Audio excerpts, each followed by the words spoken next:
Hello and welcome back to the Chat Cave podcast, where I discuss media in the forms of reviews and discussions. I'm your host, Dragon Thomas Hughes, and I apologise for not having an episode out last week. Obviously, the week before last, that and the week before that, I was off pretty much 2 weeks from work, and I was able to bash through quite a few gaming videos. But in the process of the amount I actually did, I generally just burnt myself out. So when it came to getting around to doing last week's stuff, mainly the podcast, because obviously the wrestling video I'd already done the prior week. So when it came to actually doing the podcast, I was like, well, I've got a dentist and I've got this short space time when I can get it done, but mentally I'm just fucking drained the hell out of. So I ended up just playing Assassin's Creed Shadows off recording, just put my feet up. I was just not in the right space. So yeah, that's why obviously there wasn't an episode last week, sadly, but I'm back this week, and today I'm discussing a film I actually went to watch last Saturday, which came out, I believe, I don't know if it was worldwide the same day, but I know in the UK I had it on the Wednesday. I think it may have been the Thursday or Friday in the US, and that obviously is Final Destination's Bloodline. Final Destination Bloodlines. Don't know why I put an S on the one and not on the other one. But yes, obviously the latest addition to the Final Destination franchise, which is of course the 6th entry in the series, and the first entry since 2011, which obviously is 14 years ago. So it's crazy to think when you look at the early ones, the gap between them, the most was about 3 years, and the least was about 2 years. It's crazy to think that from the 2011 one, which, to be fair, had the best reviews critically in the franchise. I don't know about audience-wise, but obviously it was one that got pretty decent reviews, and it's crazy to think that they didn't then carry on more. But if I'm being honest with you, I'm glad they didn't, because before watching this new one, I was like, you know what, I'm going to sit through all of them. I'm going to rewatch the whole series. Haven't watched them in a long time. So I was like, I'll back-to-back watch them as much as I can. And I pretty much sat through... sorry, my dragon plushie is currently in view. Yeah, so fuck off, you bastard. Day. But yeah, so obviously I was like, I'll binge watch it, because I was still debating, if I was being honest with you, actually going to watch it. I was like, do I, don't I? Because obviously the day it actually came out, I obviously went to watch the Mugen Train Demon Slayer movie, because they re-released it in cinema to obviously celebrate a mixture of, obviously it's been 5 years near enough since the film actually came out originally, and on top of that we've got the new film coming out this year, so they put obviously a sneak peek for the new film, so it was like, okay, let's put this back in cinema for a brief time. And Wednesday was the only good showing time for me, which was like 12:10 I think it was, and I mean, it fucked me up sleep-wise, but it was the only decent showing. And obviously I was like, do I go to watch Final Destination? I was originally planning a Sunday, then I was like, you know what, fuck it, I'll go Saturday, get it out of the way and done with. So I was like, okay, I need to try and, I think this is about maybe about the Wednesday. It would have been, yeah, same day as I watched Demon Slayer. I was like, shit, okay, if I'm going to Saturday, I've got like 3 days to get 5 films watched. So I was like, okay, let's see what we can do here. So I watched the first one, obviously from the original one from 2000 wasn't it actually? Yeah, 2000, because it was over 3 years pretty much. So yeah, I watched the first one, which is still a pretty entertaining film. It's you know, the one that introduced you to this whole world and the idea of what can go on, and it's still a pretty fun watch now. And I ended up watching the same day the second one, which I prefer to the first one, mainly because that opening sequence is fucking insane. It's probably one of my favourite opening sequences from a Final Destination movie. The new one and the 5th one are very close, I will add. So I got through them on the Wednesday, and I was like, okay, I got 2 days now to try and get through the remaining 3, which isn't too bad, 2 and a 1. But I ended up fucking binge watching them all back to back on the Thursday. I was like, fuck, you know what? I've got nothing else to do. I've got time to kill before work, and I just fucking binge watched all of them. And, you know, they all have their moments. I mean, number 4 is easily like the weakest of the franchise, hands down. I mean, it's the one with the worst CGI. It's probably got the worst characters, for being honest, yeah, which is a shame, because there's a couple of actors in it that I've obviously watched a lot on TV shows. The main character was in the Scream TV show. Two of the characters are actually in the CW Arrowverse. One specifically was like a major character in it for fucking years. So it's a shame that the characters absolutely sucked. And then on top of that, they tried to top the third one's idea of, oh, here's a picture of a photo. You can sort of predict this person's death from this photo, which is obviously something they introduced in the second one, which was the case of just keep your eye out for signs that will help predict a possible death. Because the one I remember in the second one, at least, was the hook one, and that guy knocks all the stuff out the cabinet and right in the cupboard. Sorry, and it makes like a little hook man, and then from that they go, okay, look out for someone with hooks. So obviously this third one then went, okay, what if he was in the pictures? And the fourth one went, okay, what if the main character who had this premonition in the first place can have these little visions where he sees like specific things like a red door, a hook and chain, a horseshoe, shit like that. What if he sees that and then can try and eventually piece these puzzles together to make a death, basically? And though it's a cool idea, it's just the way they did it visually, the fact they had like really shit CGI, it does not help it whatsoever. But yeah, so obviously for me the first three are very even. All three have their moments, all three have their lesser moments, but they're still a pretty solid trilogy. Even if the third one doesn't really connect too heavily to the prior ones, it has moments, but I think it's the fourth one that does like completely not connect whatsoever. But yeah, the first three for me are pretty solid. Fourth one, mediocre. It's not absolutely terrible. It's not absolute garbage. There is some really good kills in it. It's just meh. And then the fifth one actually brought it back for me to the same sort of level as that first trilogy. It was fun watch. It was the opening sequence is really fucking insane, and it's probably got some of the gnarliest kills in the franchise. I'm looking at that fucking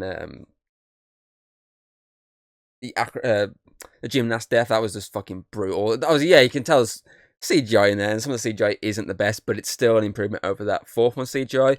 Plus the plot twist of the fifth one being that it's a prequel, absolutely fucking slays it for me. Improves it even more because you're like, okay, wow, that just changed my perspective of this entire movie. But then this one came out, Bloodlines, and for me, this is the best one in the franchise. It's not just the best sequel. For me, it is the best Final Destination movie there is. Yes, it's more or less the same of cheat death. Death comes at you different ways. But obviously, there's the tweak in this one being the characters you're following, they didn't cheat death. It was obviously their grandma who cheated death all those years ago when she saved a bunch of people from dying in a massive explosion / impaling that, you know, all these different ways they were bound to die in this sky tower, and she prevented that in the process. Obviously fucked over death, but because she fucked over death, obviously death went after all the people involved in that incident. But of course all those people over time had kids, had families, had grandchildren, and in the process then death slowly going through every bloodline related to anyone who survived that incident until you get to the bloodline, which is where we're at now, the main characters. And for me, that's an interesting idea. It's the basic formula of you cheated death's now coming for you, but it's with a twist now. Rather than being you physically cheating death, it's more the case of someone else cheated death, and in the process you should not have been born, so death is now coming for you because you shouldn't exist right now. And for me, that change, that little tweak there, makes it a slightly different movie and different movie experience. And I think the other thing, there's a couple of other things that go in this movie's favour over the other ones. It's got some really good characters. This one's generally got some really good ones. The dialogue is pretty decent. It's got some decent humorous moments that aren't cringy like they can be in the previous ones. But they're pretty, obviously they do make me laugh. I mean, the guy with the tattoos and the piercings, the one that you see in the first trailer I did, where they show obviously a death sequence. That guy is fucking hilarious, and you know it's fun to watch him just fuck around the entire time and not take anything seriously until he needs to take it seriously. Obviously, I say the story-wise, it's probably my favorite story in the franchise. It's got some really good kills, some fucking brutal kills, and there's one that when I was watching it, I made a comment in my head. I didn't say it out loud, obviously, because I'm in the cinema, but I made a comment in my head saying, "Oh, it's lucky this wasn't this," and then this happens, and I was like, "Oh fuck!"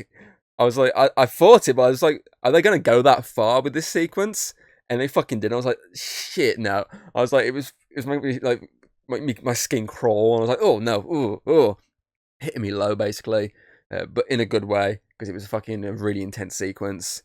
But I think I'd say another thing that has in his favour is the runtime. Because every Final Destination clocks in at around an hour and a half. The fourth one, of course, is its shortest with an hour and 20 minutes, I think it is, something along that line, hour and 22, so it's a short one. This one actually clocks in like an hour 50. So there's like an extra 20 minutes of this movie to develop these characters, to add more story and add more lore to the Final Destination franchise. Specifically, to Tony Todd's character, because his character returns as a brief cameo, despite the fact that at the time, obviously, he was really ill, and of course, he sadly passed away before the movie even came out. So we never actually got to see the response to this movie. We never got to see the fact that this is the highest-rated Final Destination movie in the series. I mean, I would honestly love it to become the highest grossing as well in this series, because number 4 is currently the highest grossing, and that is the fucking worst one. So I would love for this last one, for it being his last movie, not only to be the most positive from both critics and audiences, because they're both pretty much exact neck and neck. I think last time I saw him, Rotten Tomatoes, it was like around the 90 region, both ways on that one. But I say I'd love for it to also be the most money earning from it, just so it's a nice little send off for him, because his whole sequence in this movie is so good. I mean, they actually intertwine his real life condition into his character's condition, and of course they finally reveal a bit more about his character, because obviously a lot of people over the years have theorized, of course, he's deaf or something like that. That of course the reason why he's telling people these bits of information is because he's then going to go after them, and you still then question why is he still telling them this then? Surely, like, if you're going to go after him, you wouldn't talk about it. You wouldn't give him the opportunity to try and survive this outcome. But obviously this one kind of like fully reveals like his character's true backstory, which honestly I think it's better than what the original theory was. It makes a bit more sense, and again in the process, then it adds more lore to why he's been telling people ways to try and break this cycle, break this chain, because that's really all his characters in this again is just to go, okay, this is how you can break this chain. You either take that person's life, get their time left on this planet, which is obviously something that came introduced in the 5th one, or you cheat death. You need to die and then come back to life, which is something they introduced in the 2nd one, because that's the whole reference in this one, is it brings you back to that 2nd one. It even references the characters and everything. So this one for me, it just feels full circle. Yeah, it's got the classic Final Destination ending where it's just like, what's the fucking point in this hour 50? Like, where are we gonna go with this franchise if we're not really continuing these stories onwards? Because that's what I think I like the 2nd one, is the fact the 2nd one actually carried on at least one character story from the predecessor. But obviously every other one pretty much wraps their stories up in that movie. I mean, number 5 especially does. I mean, it brings you back into number 1 and pretty much just goes, okay, yeah, this character's fucked. But still, it's just like, I would like to see maybe give us characters that we can like stick with a bit longer, rather than just through one movie. That's my only main criticism, really. But I say that the deaths are fucking great in this one. There's some fucking really strong ones. I mean, the music's really good as well. The music's really menacing. And I think what's cool with this as well, which I didn't realise until I was reading into it a bit more, was the fact that obviously John Watts, who of course helmed the Spider-Man trilogy with Tom Holland, had some level of involvement in this. Like obviously he's a producer on it, and to some level degree a writer on it. And I was like, no wonder this movie actually fucking stands out. Then it's actually not someone who is more focused on the kills. It's someone who's actually pretty more focused on the story as well as the kills. Because if you look at the other ones, the first and the third one were the same director, second and fourth one were the same director, and if you look at the other things they've made, I mean, the one who made the first and third one, he made Dragon Ball, the live action Dragon Ball movie, so that kind of sums up where you're going to go with that. And then the one who did the second and fourth one, someone obviously who else passed away, was the one who helmed Snakes on a Plane, I think. So he can handle the goofiness. I understood. It's just obviously, it's just a shame he fucked up with the fourth one. But I mean, the second one was a solid movie, and the fifth one, off the top of my head, I don't know actually helmed that one. I know the one. I know the crazy thing with this one, the two directors that helmed this one, the two directors who did the fucking live action Kim Possible movie. So I mean, they managed to redeem themselves. They haven't really done a massive amount since then. But they managed to redeem themselves with an actual really fucking great Final Destination movie. But still, I'm interested to see where they would go with this. Would this be the last one, or will they do any more? I feel like, I mean, it's a studio. If it makes enough money, that's why they'd greenlight another one. I mean, look at all the other ones. The reason they made the second one is because the first one did a good job at the box office. The reason they made the fifth one, despite the fact the fourth one was meant to be the last one, was because the fourth one just fucking killed the box office at the time. So it made sense then for them to go, okay, let's make a fifth one. But obviously, it's just a matter of years it's taken before the fifth one for them to actually decide to go, you know what, let's greenlight a sixth one. But still, I feel like the one we got is great, but I'm also interested in the one we didn't get, because the one we didn't get was the one to be the first responders, and that idea sounds pretty cool, because so far, obviously, it's basically been like teens or young adults, or in the case of the fifth one, it was, of course, a bunch of workers, obviously the people that work at, obviously, in like the same building. So the first one was obviously high schoolers, I think, off the top of my head. Second one was a bunch of random people. Third one was, again, a bunch of high schoolers, or at least college kids, I should say. Fourth one, I think they were just young adults. Like there's obviously young adults in that one. And in the fifth one, same sort of idea, but of course they added the idea of they're all working at a company.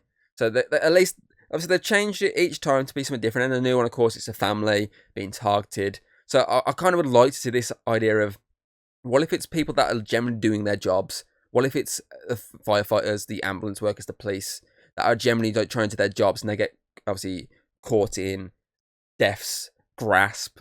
Like, that idea does sound generally really fucking good. So maybe they might look back into redoing that idea for another movie. That'd be pretty cool. Or at least, because I know, I didn't even realise this, but I know they did a few books on Final Destination with obviously other scenarios, obviously characters trying to survive death. So maybe they could always turn that idea into a novel instead, which, you know, it'd still work. I mean, it wouldn't satisfy me as much as watching it on the big screen, but it would still work, because at least that story is then getting told. But I know, obviously, the end credits for this, there's obviously a lot of ideas for other disasters, other premonitions, because there's a lot of articles pointing out other incidents, basically, and maybe the next one or a future one will then look into those ideas and see where they can go with it. But still, I say, I feel like for what we've got, like, we couldn't have asked for anything better. Because every time you go into one of these sort of movies where, like, a slasher movie, or obviously a movie that, like Final Destination, which most entries are basically the same, your expectations pre heading into them always need to be kind of low, unless it's like this fucking like world-class director helming it. There's a lot of people writing it who know what they're doing. Then you can kind of have your expectations kind of high for it. But let's say with these ones where they're kind of churn them out over and over again, you kind of need your expectations to be low, because at least then you're not going to be too disappointed when the next one comes out and it's not that great. So at least with, obviously that's the thing with Final Destination, because the first three were pretty solid. So when the fourth one came out, it dropped that expectations low. Fifth one came out, brought it back up to the same level. So it's just a case of, you're at that level already, you've got one below it. All this next one can really do, it can either be this level or a bit this level, or at minimum it's in between. So it's the case of, as long as it doesn't drop below that the level of the worst installment, you're in for a good time. And for me, this surpasses them all. It's easily my favourite. And as I say, you just couldn't go wrong with, especially considering it's Tony Todd's final movie. It's Tony Todd's final destination movie. You couldn't go wrong with this one. And I'm just so happy how well it's doing at the box office, basically. And as I say, it's a recommendation. It's, if you're not into the torture porn, for me, this one actually isn't that bad. I said this to Hayden after watching it, because I met her straight after watching it. And I was like, because she didn't want to go watch it because she doesn't like the torture porn angle, / she doesn't like the idea of these stupid methods that people are dying, and it's just too convoluted. Why is it happening like this? Like, yeah, I can understand where she's coming from, and I can understand it's not everyone's cup of tea. But I feel like for me, this one, it's the tamest of all the death ones. I think the only scene really that I'd say is mega drawn out is the scene we've already seen in the first little trailer they released of the, obviously, tattoo parlor scene. That for me is the only one that's really drawn out heavy. I mean, there is one later on in the hospital that's kind of drawn out a bit with some like moments of ooh, but it's still, I don't think it's as heavy drawn out as that one, because obviously in that one, obviously you got this guy getting his nose hooked to a fucking fan. You got this guy getting set on fire. He's getting burned. Yeah, he's getting all this stuff happen to him, and especially straight after what's just happened. Then again, yeah, I'd say the hospital scene and that one are probably the two that's drawn out, because the hospital scene is probably the same level of moments of but when it happened, it obviously at least the death that follows is very quick, so that's the only good thing with that. But yeah, so really those two are the only ones that are mega drawn out to the point of torture porn.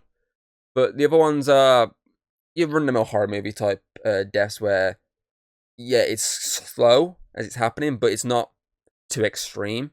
Well, extreme-ish. But still, I feel like this one is still a bit tamer than some of the other ones. Yes, there's some gnarly-ass kills, but I don't think there is...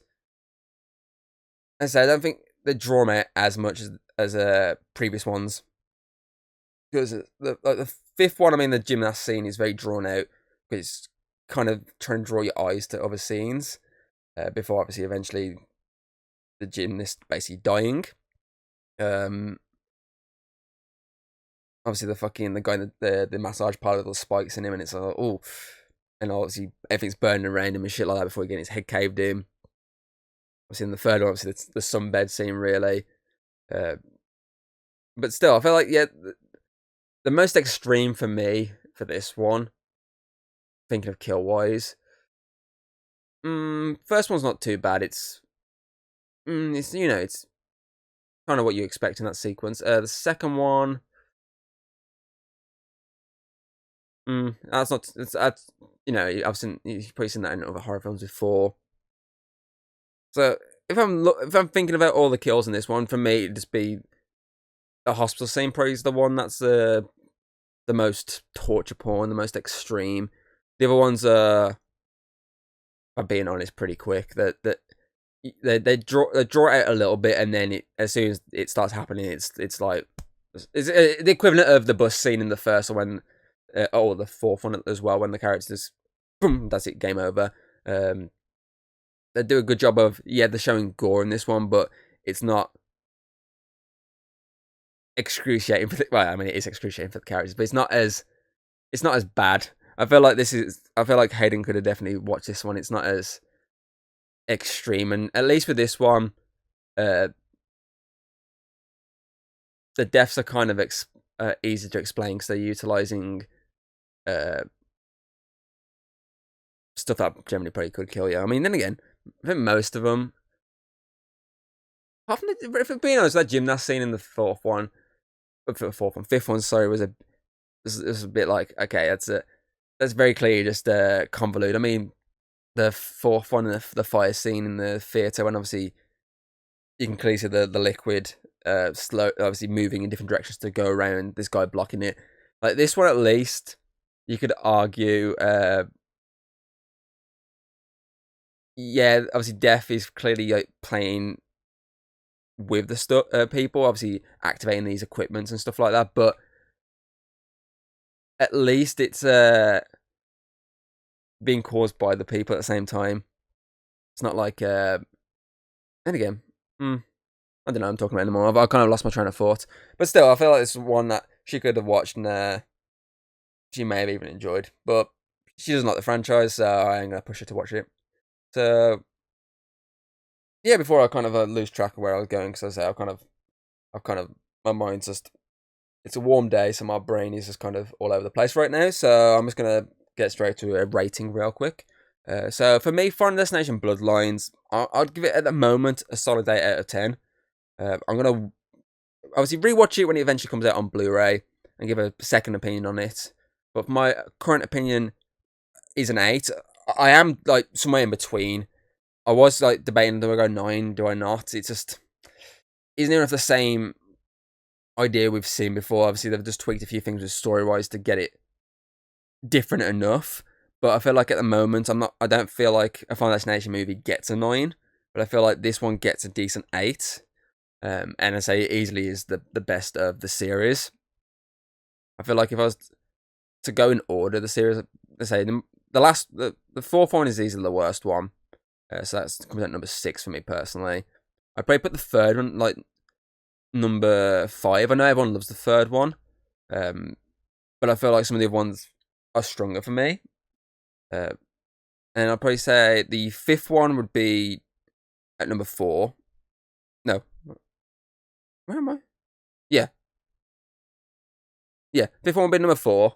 Fucking all over the place right now, because as I say, that plot twist for me is what puts it over the third one. I feel like if the third one did their original ending idea with the characters in the second one, then that might be a different story. But I'm not going to put it in that position because of that. The fact that the third one does have one of my favourite kills of the weights, that does stand out for me heavily. But as I say, I'm just going to put that fifth one over it. Then I'd put the first one. The first one's good. It's solid. But obviously, it's still... it's just the entry-level one. It's got a decent opening premise that scared a lot of people in terms of planes. But obviously, the kills at that point are... well, the tamest, really. Obviously, the only one I'm thinking of, like, off the top of my head for that first one, I would say was, like, Extreme. Maybe, Stifler from American Pie character's death. Like, his one was quite extreme. If not, the teacher death when he's got all the knives in and shit like that. That one's quite, cruel. But, yeah, it's still, obviously, it's before they realised what people were going for. But still, it's still a decent entry-level one. The second one would then be my second favourite. Let's say that opening sequence is incredible. Some decent enough characters in that one. Plus, you got fucking Kratos. You got the original Kratos actor from God of War in it. And then, of course, then the Bloodlines would be my favourite one. But it's just got the best story. It's got a really solid opening. It's got some really good kills again. It's got really good characters, good humour, good soundtrack. It's got a great final appearance from Tony Todd, which is another reason why I'd put the third one a bit further back, because he only does a little voice in it. He's not as present in that one. So that's another reason why that goes a bit further back than the fifth one, which literally brings him back in and has him doing an explanation again. So that is another reason why it's a bit further back. But still, I say this one has a great performance from him again. R.I.P. And it has a really good like final shot of the movie. And as I say, I'm just interested to see where the franchise now goes from this, because this has now set a new bar for the Final Destination franchise that they can either surpass or at least get to that level of the first 3 and the fifth one. If it goes below that, then you go, okay, what's the fucking point? You may as well just end it at this one. This is one final movie, and it's fucking amazing to end on, because it kind of like wraps a lot of things up. But we'll wait and see. We'll wait and see on the box office numbers for this one, because I know that last time I saw it was like in the 40 regions, I think, million wise at the box office. Final Destination, Bloodlines, films. So at the moment, oh no. So I checked obviously before recording, obviously in terms of after the last weekend, but it's now pretty much doubled its its budget. So at the moment, according to the internet, it's made 102 million at the box office, which is fucking amazing. I mean, horror films so far are killing it. I mean, that and Sinners have killed at the box office this year so far. So hopefully, they'll obviously it'll go even more at the box office because if I look at the rest of the movies, for box office numbers for that, reception. So the first, the budget wise, if you look at the budget on all these, so the first one was 23 million budget wise. Second one was 26. So 25 was the third one. 40 million was the fourth and fifth one, and it was 50 million for this. So obviously, the budget's gone up per installment. Obviously, apart from the third one, which obviously dropped the budget by $1 million. But most of the budget has gone up because they've made the money back. I mean, the box office, the third one, according to the internet, is 112 million. So this one's literally only 12 million off beating that. Second one was 90 million, so that was the only one that didn't make 100. So this movie's already beaten that box office. Third one was 118. Fourth one was 186. And the fifth one was 157 million. So this one, obviously, it's already beaten, as I say, the second one. It's 12 off the first one. It's 18 off the third one. See, 57. Actually, 12 off. It's 10 off at least matching that's the first one. So you can say it needs another 11 million at least to overtake that first one. It needs another, let's just say 17 million, would you say? Yeah, 17 million, I'd say, to overtake that third one. And then I said it needs like another 56 to beat the fifth one. And 85. So I'm going over by 100 at least. Because I'm trying to make it to say about 87, like 58. Like when it gets to that, that's when for me, yeah, it'll surpass it with. If I look at the first one, for example, it says it's 112, 880, 112,888, and 294. So you could argue this one only needs to get to 112,881. If you're being honest, yeah. Well, tell a lie. To end up with 295 at the end of that, and he'll fucking already beat it by just one. But I feel like I'm thinking of what. Only thing is, it depends how well it does at the box office with the fact that Mission Impossible and Lilo and Stitch are coming out, and then on top of that you got the Crike coming out soon. So hopefully, it still makes it still keep increasing over time, but. I just realised fucking those two films are coming out. Well, 3 films technically, so it might struggle. It might not. Hopefully, because of the good word of mouth from it, it might still get that money. Because I'd love to see it become the highest grossing. Because just as I said, just for the fact that it's his last one, and that'd be a great send off for me. You got to have it. It's obviously a good send off with the Candyman franchise. That obviously that last one. He's obviously got to have a good send off with the Final Destination franchise as well. So hopefully, fingers crossed, it makes some more. It's obviously beats the current record for the Final Destination franchise. But if it doesn't, at least it's got the record for the critical reviews on it and the audience reviews as well. So yeah. Other than that, obviously you can check out the podcast on Spotify, Apple Podcast, Audible, etc., etc. You can also check it out on YouTube, where you'll find out all my other videos, where, of course, at the moment, I'm currently, I would say currently celebrating. I haven't done any videos on it because I just haven't had the chance to do it, but, of course, I'm currently about 5 years now on YouTube, which is absolutely insane. I didn't think I'd be still on here 5 years on, but still, here's to another 5 years. I was hoping to get something done video-wise for it, but it just, at the moment, hasn't happened. Hopefully, it may have happened. And I'm just after I've recorded this, who knows? But if it doesn't, either way, thank you for watching over these 5 years on any of the videos. If you've clicked on even 5 minutes, thank you for that 5 minutes of watching. That's appreciated. So yeah, obviously, I mean, we're coming up to 5 years next year with the podcast, I think it is. Yeah, it'll be 5 years next year, the podcast. So obviously, that one will be easier to do something for, because I'll just do an anniversary special on there. That'll be a lot easier, and I'll drag Connor on for it. It's just trying to get everyone on for an anniversary video for the channel. That's not just a montage video of old clips, which I've done plenty of times so far. But yeah, I kind of want to actually do like a group video, but as I say, it's one of those things where you're trying to get everyone involved. You got that many people, you got a couple of people, you got to try and work around schedules, and it's just shit never happens. Which, that's why I tend to do a lot more solo videos, is because I can actually get it done without obviously having to worry about someone else's schedule. So it's a shame, really, but it is what it is. So yeah, obviously, if you've seen Final Destination Bloodlines, put your thoughts in the comments below. If you've seen any of the Final Destination franchise entries, put your thoughts in them in the comments below. And if you have your own personal ranking of the franchise, whack that in there as well. And I'll have a little look. And other than that, I'll see you next week. So until then, goodbye. If you like what you've seen, don't be afraid to throw us a little like and subscribe. That's always very appreciated over here. And, well, I'll see you on the next video.